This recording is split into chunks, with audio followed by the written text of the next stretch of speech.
ভাই খুশির সংবাদ আছে একটা, আমি 40 লাখ টাকার লটারি পাইছি। হ্যাঁ তাই নাকি?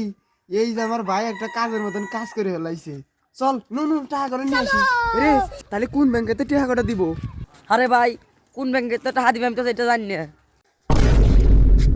আরে কোন ব্যাংকেতে টাকা দেবো তা তো জানিস না, তাহলে যাচ্ছে কোনে? আরে চলো সমস্যা নাই, একজন লোক পালি জিজ্ঞেস করবো না। রাসেল তাহলে টাকা কি তাহলে পাবো না? আরে ভাই আমি থাকতে তোমার কোনো ভরসাই নাই। ভরসা নেই মানে?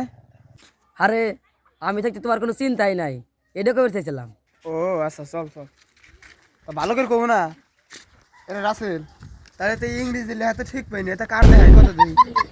আরে চলো সমস্যা নাই, ওই তো সামনে একটা লোক। চল নু নু তাহলে ওই লোকটার কাছে হোস করেছি গিয়া। এ ভাই কি ভাই? ভাই দেন তো আমার ছোট ভাই লড়াইতে 40 লাখ টাকা পাইছে। ভাই এনে ইংলিশ লেখা, ইংলিশ লেখা তো আমি পাইনি না। আর দেন ইংলিশ লেখা, আপনি জানেন আমি কি বাস? আমি বিএড পাস। ভাই বিয়েতে আবার কি ভাস? হ্যাঁ বিএড পাস মানে মেলা কিছু, বাংলাদেশের সবচেয়ে বেশি ভাষা আয় সেটা নিকি তো ঝামেলা পড়ে গেলাম। কত দেখান কার দেখাই?